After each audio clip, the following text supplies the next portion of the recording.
Hey guys, what's up? So, with the ongoing situation, I wanted to give you my opinions surrounding this bit of news about Australia urging the G20 to deal with these wildlife wet markets. For those who haven't heard, this is where the source of the virus has come from, a wet market within Wuhan, a province, a location within China, and Australia is calling on the G20 countries to take action because it presents a very real and very concerning situation to biosecurity and the human health.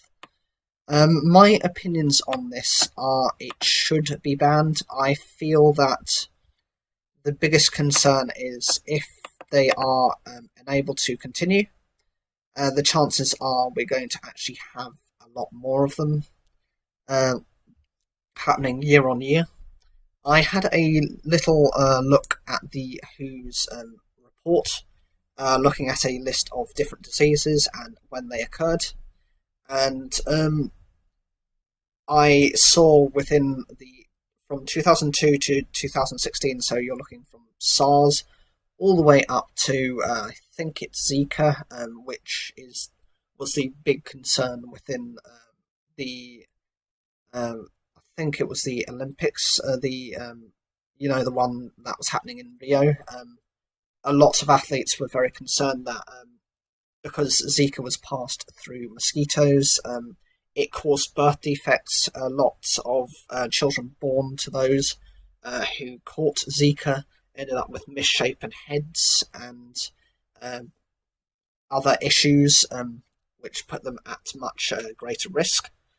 It was seen to be affecting, essentially it was first seen to be affecting just the women, and then it was found a little bit later on that it actually affects the male genital area, and creates issues and defects within the cells.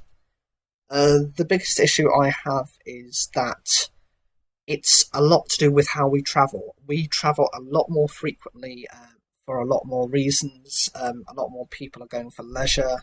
Obviously, you have your typical business travellers, and you also have those who want to see family who are, the other side of the world, and don't necessarily get to meet them that often. This is fine from the point of view that, these are all justified reasons to travel. However, my concern is if these markets are allowed to continue. In the past, what would happen is with the limited travel and the limited ability to get to these places, often these types of diseases would they'd be rife within their own communities, is the best way of saying it. You would have, for example, the situation with Ebola where it kind of stuck to Africa, just affecting that continent. You wouldn't have it transferring over to other countries and infecting their people. Whilst I feel very sorry for the Chinese that this has just happened for them, I feel sorry for the rest of the world that we're being exposed to it because the Chinese have been very selfish about their travelling.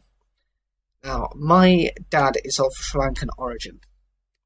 The first known case to have ended up in Sri Lanka just happened to be a stupid Chinese woman who decided to travel to Colombo, the capital of Sri Lanka.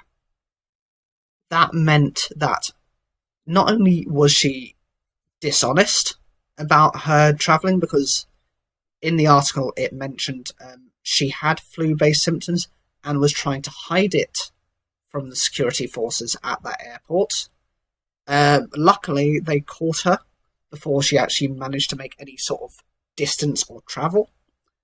But if she hadn't, she would have exposed it to many, many more people. Sri Lanka is a tiny island.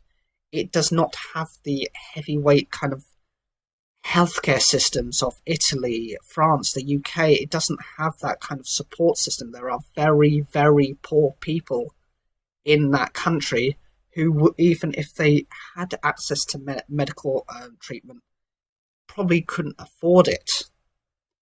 It's these individuals that need to be punished. They need to be taken through the courts. I am very much in the agreement with, I think it's Missouri, which is the American state that is actually taking the Chinese government to the courts, because our entire world's economy is being destroyed by the selfishness of individuals. Now, I'm not only blaming the Chinese for this. There has been an example of an American businessman who was in central London. He was working there within a firm. Some of the companies within central London, what they do is they will hire out maybe a floor for their staff. In this case, they actually the floor was divided in half between two companies, and so you had a number of workers just on computers within that environment. Now, this was about the time where Italy had started receiving, cases, and there had been a warning that, look, don't come to Italy, don't come to the north, because people are getting exposed and are dying there. He decided to take a skiing weekend, 2 days, off to northern Italy, and when he comes back, he's fine on the Monday, he goes into work, he's asymptomatic, doesn't have any symptoms, and suddenly on the Tuesday, he starts getting ill. Now, what do? He's already potentially spread that to the entire office and anyone on the various other floors, considering you might have areas where they might exchange with each other. You've got public bathrooms they might have used, and more likely than not, he will have travelled by the tube. Now, the tube takes about 3 million journeys per day. Currently, that's decreased, but with that many journeys, there's no way you can socially distance. Therefore, you're impacting on everyone else. My concern with this is a lot of these animals are, they're not your traditional types of meat. Okay, that's me being honest. You can't say where they necessarily came from, and also I've seen some of these I've not seen this particular market. I've seen styles of this market within Sri Lanka, and I would imagine that that repeats across most of Asia and Africa, to have these kind of open, kind of animal-based markets. I've not been to one like this. I've been to like the fish ones, which tend not to be as bad. But maybe I've just gone to some of the better ones. Who knows? The issue I have is that they're in such close proximity that the risk of these diseases transferring are just so great that they have potentially caused the world to go into collapse. Now, I don't necessarily blame all the people, because not everyone who would have travelled from China would have known about the disease and might have caught it on the way to somewhere. But those who have actually should be found and prosecuted as such, because of it's not just ignorance, it's actually I would classify it in the same way as bioterrorism. It risks harming a lot of people. These wet markets, if they are going to have them in place, there's going to need to be strict legislation required globally. This is why it's a good idea to have the G20 countries, the top, most influential and most powerful countries within the world, which I think China is also a part of. Therefore, they can play their part. But as long as China is just going to go along with this kind of policy of, we're just going to carry on as normal, they were under lockdown for, I believe it was 76 days. That isn't normal. that is not the kind of behaviour that you want to see, and it doesn't benefit China in any way. Okay, maybe more people are having to rely on purchasing stuff from China, but it's going to hit them and their population. You've got to think about the people who are dying as a direct implication of these markets. So I would call for, hygiene requirements, distancing of produce. It might cost the markets a little bit more, and they might not be able to have as many stores within those markets. But what would you prefer?